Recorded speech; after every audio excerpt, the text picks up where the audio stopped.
In the last month, Canada's reputation around the world has taken a severe beating with three horrifying news events. We've always been seen as a friendly country, moderate, multicultural, open to people from every continent, and of course, polite to a fault. We pride ourselves as being far different from those countries known for their lynchings or genocide, or mass murders or ethnic cleansing. But suddenly there has been exposed a rotting underbelly of abuse, intolerance, hatred, and violence, and we are still reeling as a country. We were shocked, though some people say they were not the least bit surprised, with the macabre discovery of 215 unmarked graves of children on the grounds of Kamloops Residential School. Some, they say, were as young as 3. They'd been abused in life, disrespected in death, and we knew there would be more gruesome discoveries. Sadly, we did not have long to wait.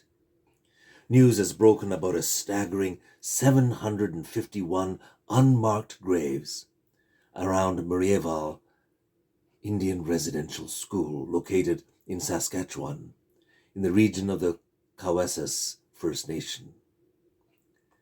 Said the Prime Minister, the findings of Marieval and Kamloops are part of a larger tragedy. They're a shameful reminder of the systemic racism, discrimination, and injustice that Indigenous people have faced and continue to face. And not just Indigenous people. Just around the corner, figuratively speaking, a young man, Nathaniel Veltman, used his pickup truck to mow down a family wearing South Asian clothes, Muslim-oriented perhaps, in their clothing. Perhaps in his eyes they were the other, not one of us, due to their color or religion. His actions have terrorized the Muslim community and left them nervous about their continuing safety. Nathaniel had grown up in a conservative Christian home, but at some point he had learned to hate. Said Amira El-Gawabi, a board member of the Canadian Anti-Hate Network, it's urgent that we address hate in Canada because all of us, no matter what our backgrounds are, no matter our skin color, our faith, any type of characteristic, whoever we are, we all have a right to fully be ourselves in Canada. What does it mean to be fully ourselves in Canada? I came across these stereotypes. I'm sure you've heard them before. We are said to be agreeable, modest, polite, respectful, with a socialist mindset. We eat blubber, I suppose. Devouring poutine might qualify. Wear funny hats and live in igloos further north. Many countries have events in their history which contribute to their national identity. Some of them are places: China, the Great Wall; Iraq, as the cradle of civilization and cuneiform writing; Egypt, the land of the pharaohs and the pyramids; Britain, the Magna Carta, the Industrial Revolution, the first commercial railway. What about us in Canada? I'll come to that in a bit. Last fall, I did a short series on the events of the Exodus. For the people of Israel, it was their defining event. That death-defying journey gave them the conviction that they were God's people, and God was on their side. It was their story as no other. As they flee from Egypt, their eyes are ablaze with a vision and quest for the promised land. Zionists speak of returning to the promised land. Martin Luther King Jr., on the eve of his death, cried out, "I have seen the promised land." He already had in his mind the picture of a beloved community. He frequently used that phrase. He was thinking of a land where everyone is cared for, and there is the absence of poverty, hunger, and hate. That was his promised land. The people of Israel stand on the edge of the Red Sea. Behind them are the rumbling chariots of Egypt. Though Pharaoh had suffered grievously from one plague and then another, he was not going to let his slaves go that easily. Greed at the root of so much evil is not so easily defeated. We speak of decolonization. Part of me says good luck. The oppressor, you see, never lets slip his advantage too easily. It's the same everywhere you look. Indeed, it is not easy for any of us to divest ourselves of wealth, advantage, or power. But there was no stopping the grim-faced Pharaoh. He had his former slaves trapped between him and the sea. But God opens the sea, and the people gather in jubilation on the distant shore. They travel down the coastline to an oasis at Mara, but the water is undrinkable, it is bitter, and God sweetens the water. They march further inland, and there is no food. They discover manna and quail. They trudge into the desert to the wadi at Rephidim, a wadi which should be engorged with water, but it is bone dry. I remember standing on the edge of the Arabian desert just outside Aden, long before the conflict in Yemen.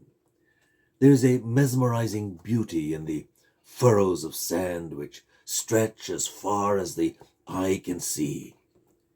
There are dust devils that dance towards the heavens because it is so dusty and dry, parched and lifeless as far as the eye could see.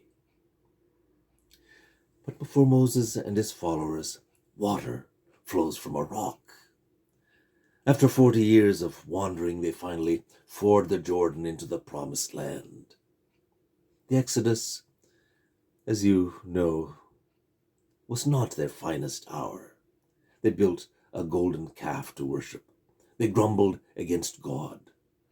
But ultimately they made it, and the Exodus defined them as a people.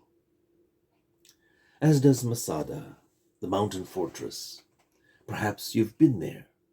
It is located in the Judean desert near the Dead Sea. It was Herod's retreat, and after his death became a base for Jewish zealots to attack Roman encampments. And finally the Romans, fed up with this irritation, laid siege to the fortress. And when they finally swarmed over its walls, according to Josephus, the defenders had all committed suicide. They had made a pact that they would not be slaves to anyone but God alone. Masada is a symbol for many in Israel of their determination and courage as a people. What are the defining moments for us in Canada? On one of my many visits to France, I was part of a tour group to Vimy, a part of France ceded to Canada as a gesture of gratitude for the 66,000 soldiers who never came back. The Parks Canada guide told us with some pride that Vimy was a defining moment in the birth of our nation. Not far from the network of underground tunnels is a towering, hardened limestone monument stretching 100 meters above the Douai Plain. It is composed of twin towers, obelisks, giant pylons, stretching towards the sky. At the highest point of one pylon is the word justice, and on the other pylon, peace, justice, and peace. We pray for such a world where justice and peace will prevail. There are other defining moments for Canada. We may think of 1867, the year of Confederation, when we became the Dominion of Canada.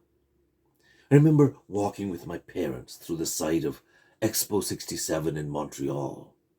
Proud Canadians we were. But in 1867, the First Nations people were not at the table in Charlottetown. The fathers of Confederation were busy crafting what they called the Civilizing Act to deal with this inconvenient Indian and boldly take his land by dint of law and order. It was one way to deny the value of treaties made with the Indian bands, which would require ongoing royalties from the profits made from the land. A few decades later, Duncan Campbell Scott developed the residential school system to take the Indian out of the child as the crowning achievement of his civil service career. I remember when I arrived in Toronto as a teenager, one of the concepts so appealing to my parents and to me was multiculturalism. It meant you could practice back home traditions and dress in any way you pleased. You were okay, you were accepted. We don't talk of multiculturalism anymore. It was a great ideal, but it didn't work at ground level. There was too much of a sense of us and them, with the other not being quite up to scratch.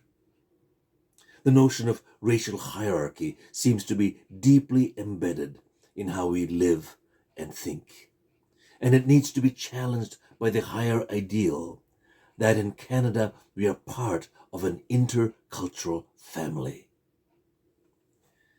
We can learn from the ugliness and grim mistakes of the past.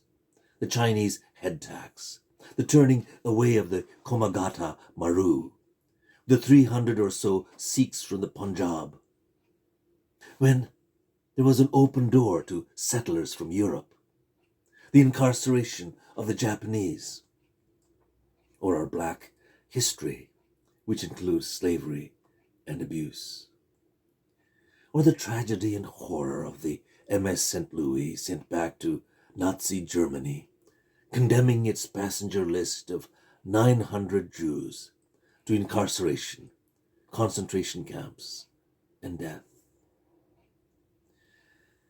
But there are also so many inspiring flashes of goodness and grace and generosity that make us who we are.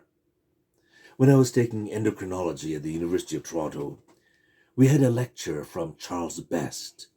He and Frederick Banting discovered insulin, and they gave away the patent to the world without any charge. Or I think of a Baptist minister, Tommy Douglas, who introduced universal health care. And what a gift that is to us as Canadians, whether we are rich or poor.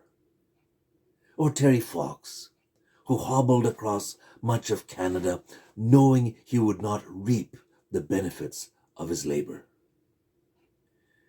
We can learn from those events which embarrass us or inspire us and be driven to build a better Canada. What does your Canada look like? Canada is one of the finest countries in the world, but we haven't arrived. It isn't perfect or fair to everybody. I like the ideal of a beloved community, the phrase used frequently by Martin Luther King Jr. By beloved community, he did not just mean your family or a church group, but a wider society, in our case, a Canada, where everyone is cared for, treated justly and fairly, and there is the absence of poverty, hunger, and hate. As people of faith, that is how we wish to live, where God reigns and love is its expression. As Christians, we have an advantage with Christ at the center of our lives. We know from his life and teachings that unselfish love is his way, and it is the best way, the right way, and the only way that matters in the end.